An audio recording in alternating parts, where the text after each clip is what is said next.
नमस्ते everyone, I am Nidhi Jain, a yoga and a wellness coach. स्वागत है आप सभी का आपके अपने YouTube चैनल योगा विद निधि जैन पर।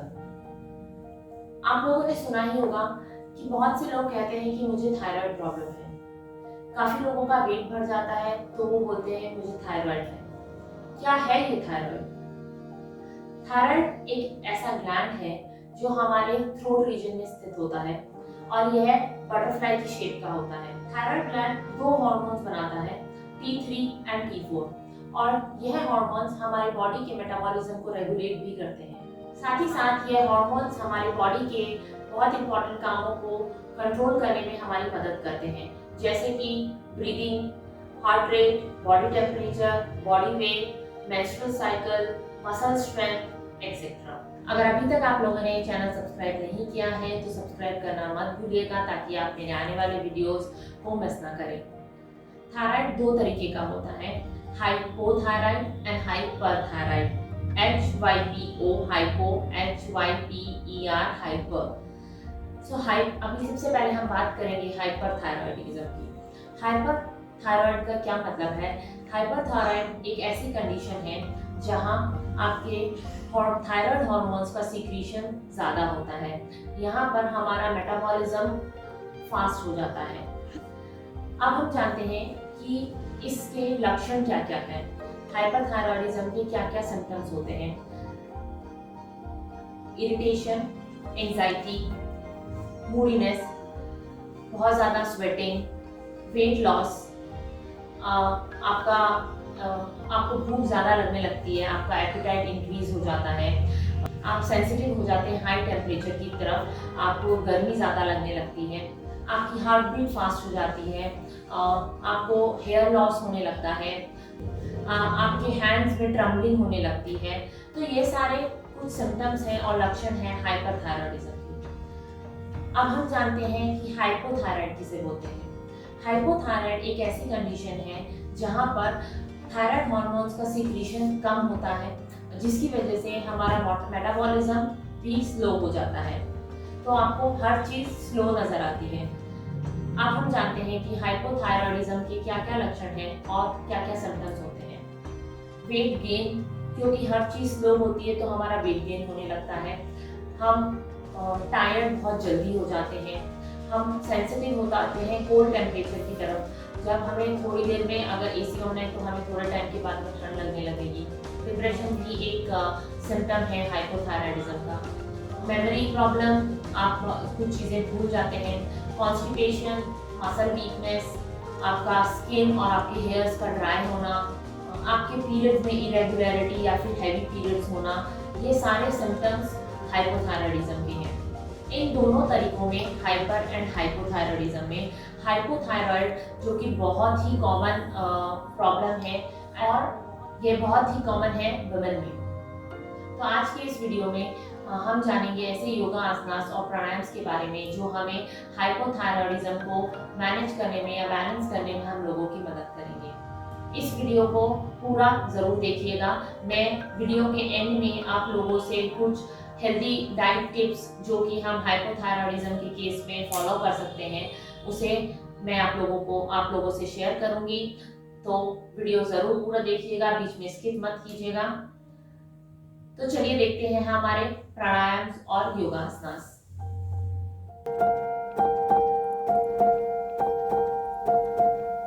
आज की इस सीरीज में हमारा सबसे पहला आसन है जिसका नाम है उष्ट्रासन। तो चलिए देखते हैं उष्ट्रासन कैसे करें। उष्ट्रासन करने के लिए सबसे पहले आपको अपने नीज पे आना है। इस तरीके से आप अपनी नीज पे आएंगे, आप अपने टोज को टक्ड इन रखेंगे और आपके नीज में थोड़ा सा डिस्टेंस होगा, इस तरीके से आप इतना डिस्टेंस रख सकते हैं।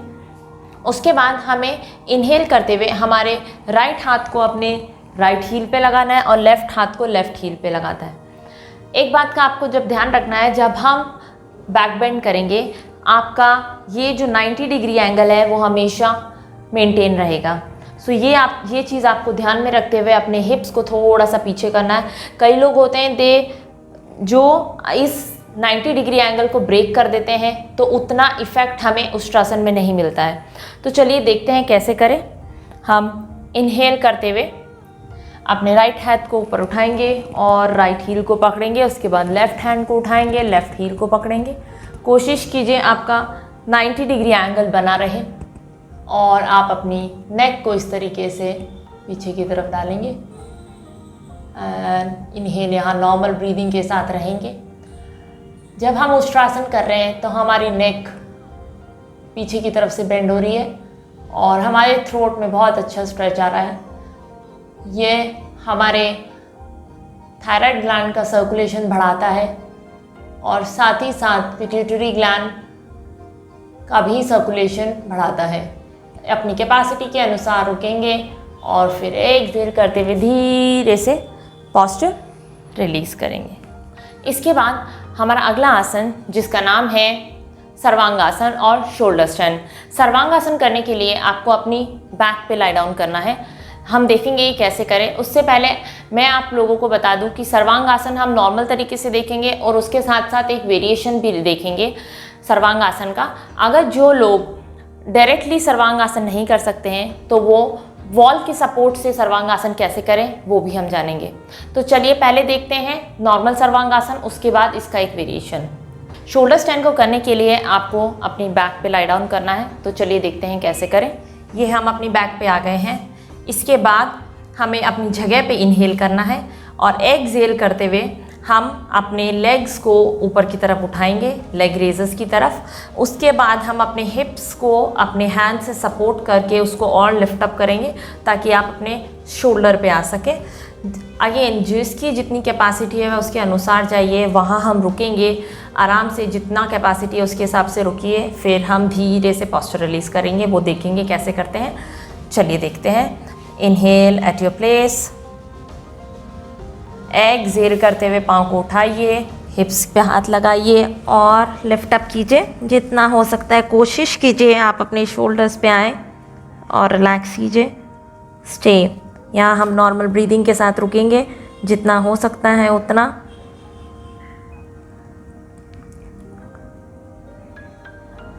ध्यान रखिएगा जब हम सर्वांगासन करेंगे हमें अपनी नेक को उसी जगह पे रखना है, उसको मूव बिल्कुल भी नहीं करना है। और धीरे से पोस्चर रिलीज़ करेंगे। तो पहले अपने नीज़ को बेंड कीजिए, फिर नीज़ को अपने फोरहेड के पास में लेके आइए धीरे धीरे और अपने हाथों को अपने हिप्स पे स्लाइड करते हुए धीरे धीरे पोस्चर हम रिलीज़ करेंगे। ध्यान रखिएगा आपका शोल्डर्स और आपका नेक अपने प्लेस से या जगह से ऊपर नहीं आएगा। तो ये था हमारा सर्वांगासन जो हम नॉर्मल तरीके से करें। अब जो लोग अपना वेट, अपनी बॉडी का वेट अपने शोल्डर्स पे नहीं ले सकते हैं या अपने लेग्स को ऊपर नहीं उठा सकते हैं इस तरीके से, बिकॉज हम जानते हैं कि थायराइड के केस में और हाइपोथायराइड के केस में आपका बॉडी वेट बढ़ जाता है। तो कई लोग होते हैं जो नहीं उठा सकते, तो वो वॉल की मदद से भी सर्वांगासन कर सकते हैं। तो जानेंगे कैसे। उसके लिए अगेन आपको अपनी बैक पे लाई डाउन करना है। उसके बाद आप ये दीवार देख रहे हैं, दीवार का सपोर्ट लेते हुए हम सर्वांगासन करेंगे। जब हम लेग्स ऑन द वॉल करेंगे उस केस में आपको अपने हिप्स को दीवार के जितना पास हो सकता है उतना पास लेके जाएंगे और धीरे धीरे अपने पाँव को आप दीवार की तरफ स्ट्रेट करेंगे। देखते हैं कैसे। हमें इस तरीके से अपने पाँव को रखना है। मेरे हिप्स अपने दीवार के एकदम टच है, पाँव इस तरीके से हैं। तो आप अब अपने कोर को थोड़ा सा इंगेज करेंगे और अपने हाथों को हिप्स पे लगाएंगे इस तरीके से। जो लोग नॉर्मल सर्वांगासन नहीं कर सकते हैं उन लोगों के लिए बता रही हूँ। और आप अपने पाँव को इस तरीके से यहाँ रखेंगे दीवार पे और उसके बाद धीरे धीरे आप अपने हिप्स को उठाएंगे, शोल्डर्स पे वेट लाएंगे जितना हो सकता है उतना। और आप अपने पाँव को इस तरीके से स्ट्रेट भी कर सकते हैं, जहाँ तक हो सकता है वहाँ रखिए, नहीं तो इस तरीके से भी रख सकते हैं। जितना हो उतना स्टे, नॉर्मल ब्रीदिंग के साथ वहीं रहेंगे अपनी कैपेसिटी के अनुसार। और फिर धीरे से हम वापस नीचे आएंगे वॉल के सपोर्ट से और पोस्चर रिलीज़ करेंगे। सर्वांगासन में जब हमारी चिन इस तरीके से हमारे नेक के पास में आती है तो ये हमारे थायराइड ग्लैंड को सर्कुलेट करता है, जो कि थायराइड प्रॉब्लम को रिलीव करने में हमारी मदद करता है। इसीलिए सर्वांग आसन बहुत ही इंपॉर्टेंट आसन है जिनको भी थायराइड प्रॉब्लम है। इसके बाद हम हमारा अगला आसन देखते हैं जिसका नाम है मत्स्य आसन। मत्स्य आसन को काउंटर पोज भी कहा गया है हलासन के लिए और सर्वांगासन के लिए, बट हम इसमें भी हम ये पोज अभी देखेंगे कैसे करेंगे। यह भी थायराइड प्रॉब्लम को रिलीव करने में एक बहुत ही अच्छा आसन है। तो चलिए देखते हैं कैसे करें। मत्स्य आसन करने के लिए और फिश पोज करने के लिए आपको अपनी बैक पे लाई डाउन करना है। इस तरीके से हम अपनी बैक पे लाई डाउन करेंगे। उसके बाद आपको अपने दोनों हाथों को अपने हिप्स के नीचे लगाना है इस तरीके से, ताकि आपकी एल्बोज भी इनसाइड हो, यहाँ इस तरीके से। उसके बाद हम अब इनहेल करते हुए अपनी अपर बॉडी को ऊपर की तरफ उठाएंगे और हमारे टोज़ को हम पॉइंटिंग आउट करेंगे इस तरीके से, टोज़ पॉइंटिंग आउटवर्ड। हमें अपने क्राउन को, मतलब इस पोर्शन को, हेड के इस पोर्शन को हमें ज़मीन पे लगाना है। मगर ये ध्यान रखिएगा इस केस में आपकी बॉडी का वेट जो क्राउन पे आएगा केवल 5% वेट आएगा, ज़्यादा नहीं। तो आपका बाकी वेट आपकी अदर बॉडी पार्ट्स लेंगे। चलिए देखते हैं कैसे करें। हम नॉर्मल इनहेल करते हुए अपनी अपर बॉडी को उठाएंगे और उसके बाद नॉर्मल ब्रीदिंग के साथ हम अपने क्राउन को ज़मीन पे रखेंगे और नॉर्मल ब्रीदिंग करेंगे। हमारे टोज़ पॉइंटिंग आउटवर्ड रहेंगे। नॉर्मल ब्रीदिंग हियर, और फिर वापस इनहेल करते पहले अपनी अपर बॉडी को उठाएंगे, एक्सहेल करते हुए डाउन लेके आएंगे और उसके बाद पोस्चर रिलीज कर देंगे। आप इस पोस्चर में अपनी कैपेसिटी के अनुसार रुक सकते हैं, उसमें कोई प्रॉब्लम नहीं है। इसी सीरीज़ में हम अपना अगला आसन देखेंगे जिसका नाम है सेतुबंध आसन। सेतुबंध आसन, जिसे हम ब्रिज पोज भी बोलते हैं, ये हमारी बॉडी इसमें एक ब्रिज का काम करती है, एक ब्रिज जैसा बनता है और यह अगेन हमारे थायराइड ग्लैंड को सर्कुलेट करने में बहुत मदद करता है। तो चलिए देखते हैं कैसे करें। सेतुबंध आसन करने के लिए आपको अपनी बैक पे सीधे लाई डाउन करना है इस तरीके से। उसके बाद आप अपने दोनों नीज़ को फोल्ड करेंगे, नीज़ फोल्ड किए। अब जो लोग अपने हाथ से अपने एंकल्स को पकड़ सकते हैं वो लोग आराम से पकड़िए। जो लोग नहीं पकड़ सकते हैं वे लोग अपना हाथ अपने फ्लोर पे इस तरीके से भी रख सकते हैं, जो आपको कंफर्टेबल हो। मैं यहाँ होल्ड कर रही हूँ क्योंकि मैं होल्ड कर सकती हूँ इसीलिए। उसके बाद आपको अपनी अपर बॉडी को ऊपर की तरफ पुश करना है इनहेल करते हुए। उसके बाद हम वहाँ रुकेंगे अपने नॉर्मल ब्रीदिंग के साथ, अपनी कैपेसिटी के अनुसार। कोशिश कीजिए आपका पूरा स्टमक पूरा अच्छे से स्ट्रेच आए आपको। आप इसको और जितना पुश कर सकते हैं उतना पुश करें। चलिए देखते हैं। सो नॉर्मल इनहेल करते हुए हम अपनी अपर बॉडी को उठाएंगे,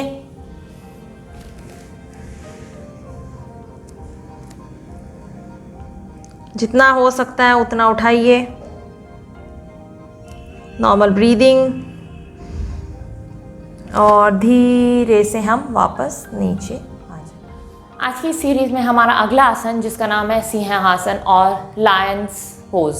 सिंहासन को करने के लिए हमें क्या करना है मैं बताती हूँ। उससे पहले कि आगे मैं बढ़ूँ, सिंहासन एक बहुत ही इम्पॉर्टेंट और बहुत ही अच्छा पोस्चर है जिन लोगों को भी थायराइड है। ये हमारे थ्रोट एरिया को एक्टिवेट करता है, हमारे थायराइड ग्लैंड में सर्कुलेशन बढ़ाता है, जिससे कि थायराइड जैसी प्रॉब्लम दूर हो सकती है। तो चलिए देखते हैं कैसे करें। सिंहासन करने के लिए आपको सबसे पहले वज्रासन में आना है। वज्रासन में कैसे? आप अपने नीज़ पे आएंगे इस तरीके से, दोनों नीज़ टुगेदर। फिर आप अपने दोनों टोज़ को जॉइन करेंगे और जो हील्स के बीच में डिस्टेंस है वहाँ आप बैठ जाएंगे। ठीक है, ये हमारा वज्रासन हुआ। अब सिंहासन के लिए आप वज्रासन में आएंगे जैसे आपने देखा। उसके बाद ये मैं वज्रासन में हूँ, हमारी बैक एकदम स्ट्रेट है। उसके बाद आपको अपने नीज़ के बीच में डिस्टेंस बढ़ाना है, जितना आप बढ़ा सकते हैं। आपके टोज़ पीछे से जुड़े हुए रहेंगे और आप अपने हील्स पे बैठे हैं, इतना आपने डिस्टेंस बढ़ाया कंफर्टेबली। उसके बाद आपको अपने दोनों हाथों को अपनी बॉडी की तरफ, अपने पंजों को अपनी बॉडी की तरफ, अपने नीज़ के बीच में इस तरीके से रखना है और थोड़ा सा लीन फॉरवर्ड करना है। समझ में आया? इस तरीके से हम पोस्चर लेंगे। ये हमारा सिंहासन का पोस्चर है। जैसे कि इसका नाम सिंहासन है, लायंस पोज, तो हमें शेर की तरह दहाड़ना है। दहाड़ते वक्त आपको ध्यान रखना है कि आपकी आंखें जो है वो ब्रॉडन हो जाएगी और आपको अपने दोनों आईब्रोज के बीच में जो सिंगल पॉइंट है उस पॉइंट पे आपको देखना है जब हम रोरिंग करेंगे या हम दहाड़ेंगे, और उस वक्त आपको अपनी टंग को, अपनी जीभ को बाहर निकालना है। तो चलिए देखते हैं कैसे करें। हम नॉर्मल इनहेल करेंगे सबसे पहले और फोर्सफुल एक्सहेलेशन करते हुए जीभ को बाहर निकालेंगे और हमारी आवाज़ आएगी, इस तरीके से एक आवाज़ आएगी, वो हमें महसूस सुननी है, वो आवाज़ निकालनी है। उसके बाद हम धीरे से अपना मुंह बंद करेंगे और नॉर्मल इनहेल करेंगे नोज से। ठीक है, चलिए देखते हैं। हमने इनहेल किया,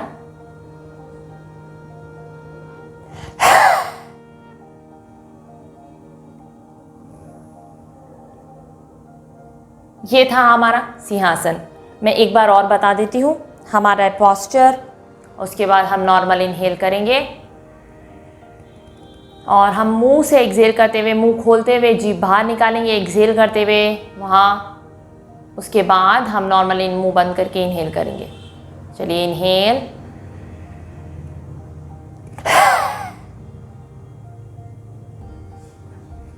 एंड रिलैक्स। उसके बाद हम पोस्चर रिलीज करेंगे। सिंहासन करते वक्त जब हमारी टंग बाहर आती है तो आप लोगों को एक फ्रिक्शन, एक खराश जैसा आपके थ्रोट में लगेगा, वो नॉर्मल है। काफ़ी लोगों को कई बार होगा कि आपको खांसी भी आ सकती है, कफ भी आ सकता है, वो भी नॉर्मल है, तो इसमें कोई परेशानी वाली बात नहीं है। आए तो आप उसे स्पिट कीजिए, उसके बाद अपनी प्रैक्टिस को कंटिन्यू कीजिए। तो वो फ्रिक्शन जो हम महसूस करेंगे वही हमारे थायराइड ग्लैंड को सर्कुलेट करने में हमारी मदद करता है, तो उस फ्रिक्शन को आप महसूस कीजिएगा। तो ये था हमारे आसनास। अब हम बढ़ते हैं हमारे प्राणायाम्स की तरफ।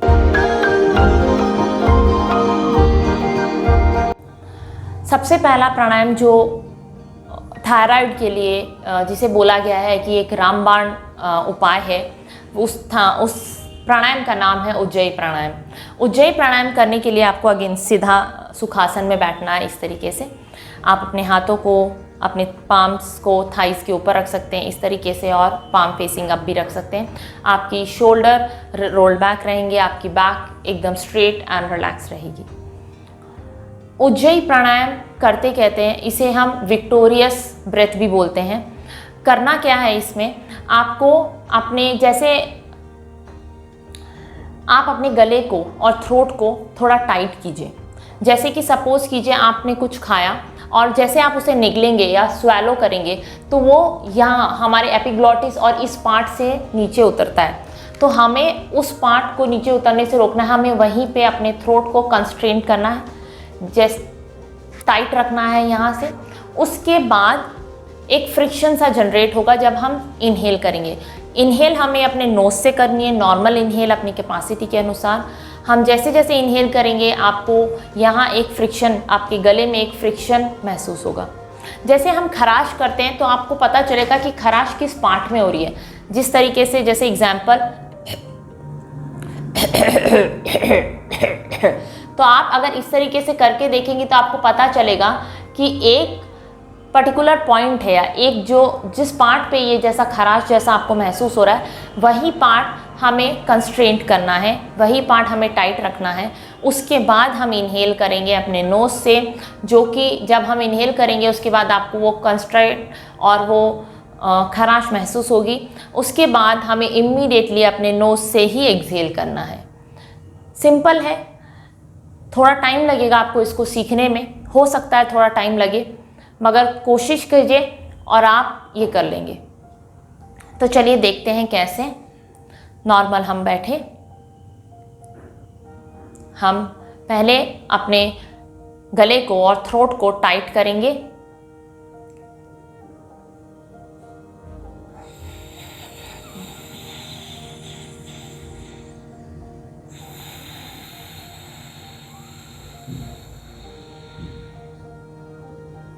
अगर आप ये साउंड सुन पा रहे हैं तो आपको पता चलेगा कि जब हम इनहेल कर रहे हैं तो एक खराश जैसी साउंड हम महसूस करेंगे और सुन भी पाएंगे, और एक्सहेल करते हुए भी आप वो साउंड सुन पाएंगे।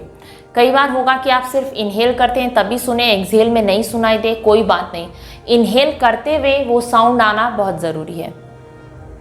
चलिए वापस क्योंकि मैंने अपने गले को थोड़ा टाइट रखा है, कंस्ट्रेंट किया है, इसीलिए जब मैं सांस लूँगी या इनहेल करूँगी तो मैं बोल नहीं पाऊँगी, तो आप लोग समझ जाइएगा। चलिए स्टार्ट करते हैं। पहले हमने गले को टाइट किया,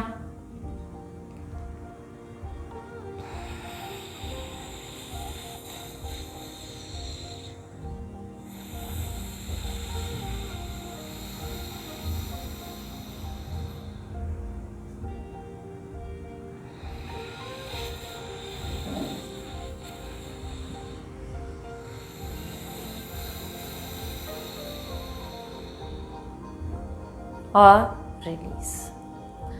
तो ये था हमारा उज्जयी प्राणायाम। उसके बाद हम देखेंगे हमारा दूसरा प्राणायाम जिसका नाम है अनुलोम विलोम। अनुलोम विलोम प्राणायाम करने के लिए, जैसे कि ये हमें पता है इसका नाम है ऑल्टरनेट नॉस्ट्रल ब्रीदिंग, जो हमारी दोनों नॉस्ट्रल्स और दोनों नाड़ियों को बैलेंस करने में हमारी मदद करता है। इसीलिए थायराइड के केस में, जिनको भी थायराइड प्रॉब्लम है, उन्हें अनुलोम विलोम करना बहुत ज़रूरी है। यह हमारे नाड़ीज़ को बैलेंस करने में बहुत मदद करता है। तो चलिए देखते हैं कैसे करें। अनुलोम विलोम करने के लिए आपको विष्णु मुद्रा बनानी है, जिसमें कि आपको अपने दोनों फर्स्ट 2 फिंगर्स को फोल्ड करना है और लास्ट 2 फिंगर्स मतलब रिंग फिंगर और आपके लिटिल फिंगर को इस तरीके से जॉइन रखना है और अपने थंब को इस तरीके से रखना है। उसके बाद आप अपने लेफ़्ट नॉस्ट्रिल को अपने फिंगर्स से क्लोज करेंगे और राइट नॉस्ट्रिल को ओपन रखेंगे। हम राइट से इनहेल करेंगे। तो चलिए देखते हैं।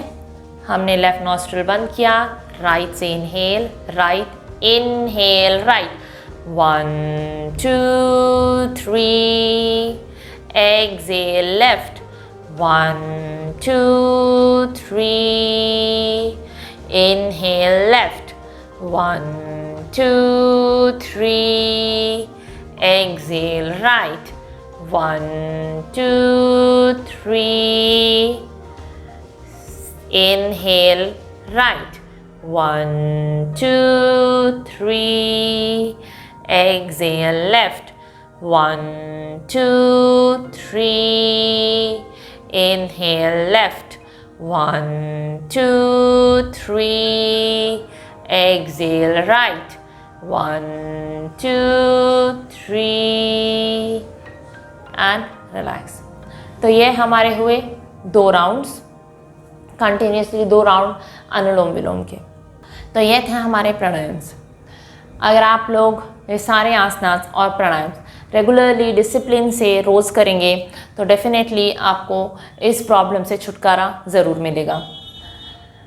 जैसा कि मैंने आपको पहले बताया था कि मैं आपको वीडियो के एंड में कुछ डाइट टिप्स और खाने से रिलेटेड कुछ टिप्स बताऊंगी जो कि हमें हाइपोथायरॉयडिज्म के केस में ध्यान में रखनी चाहिए। अभी हम बात करेंगे आपको कौन से क्या क्या चीज़ें आपको खाने में अवॉइड करनी चाहिए अगर आपको हाइपोथायरॉयडिज्म है। सबसे पहली चीज़ आपको सोया प्रोडक्ट्स अवॉइड करनी चाहिए, जैसे कि टोफू। आपको ब्रोकली, कैबेज, ये सब्जियां नहीं खानी है अगर आपको हाइपोथायरॉयडिज्म है। तीसरी बात, आपको पीनट्स को भी अवॉइड करना चाहिए, मूंगफली के दाने वो भी आपको अवॉइड करने चाहिए, नहीं खाने चाहिए। अब मैं आपको 2 होम रेमेडीज बताने वाली हूँ जो कि आप अपने घर में रेगुलर तरीके से कर सकते हैं, जिनसे आपको डेफिनेटली फ़ायदा मिलेगा।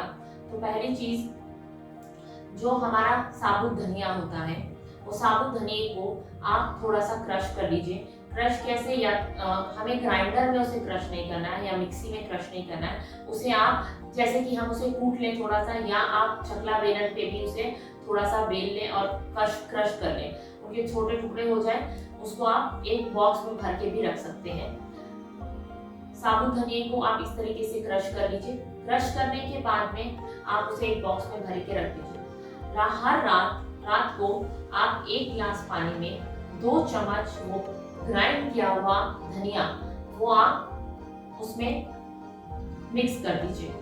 2 टीस्पून आप उसमें मिक्स कर दीजिए और उसको ओवरनाइट आप रात भर छोड़ सकते हैं। रात भर छोड़ने के बाद आप जब मॉर्निंग में सुबह उठें, उस पानी को आपको बॉईल करना है, पूरे 1 ग्लास पानी को अलोंग विद आपको धनिया के साथ ही बॉईल करना है। वो धनिया इतना बॉईल करना है कि आपका 1 ग्लास पानी आधा ग्लास पानी हो जाए। उसके बाद आप उस पानी को छान लीजिए और वह पानी आप सिप करके धीरे धीरे निवाया पी लीजिए। तो यह करने से आपको हाइपोथायरॉयडिज्म को बैलेंस करने में बहुत मदद मिलेगी। दूसरी चीज मैं आप लोगों को बताऊंगी जिसे हम बोलते हैं अखरोट का तेल, walnut oil. But walnut oil आपको ध्यान में रखना है कि ये हमें कोल्ड प्रेस्ड होना चाहिए। ये मार्केट में आपको मिल जाएगा कोल्ड प्रेस्ड वॉलनट ऑयल। उस ऑयल से आप रात को सोने से पहले या जब हम आसना प्रैक्टिस करते हैं उसके पहले भी आप लगा सकते हैं, नहीं तो सोने से पहले आप उसे अपने हाथों में थोड़ा सा लगाइए और यहाँ अपने इस थ्रोट रीजन में, जैसे कि मैंने आपको वीडियो में बताया कि हमारा थायराइड ग्लैंड हमारे थ्रोट रीजन में स्थित होता है, तो आप इस रीजन की आप धीरे धीरे यहाँ पे आप हल्के हाथों से वह ऑयल वॉलनट ऑयल को लगाएंगे और उसको ओवरनाइट छोड़ देंगे।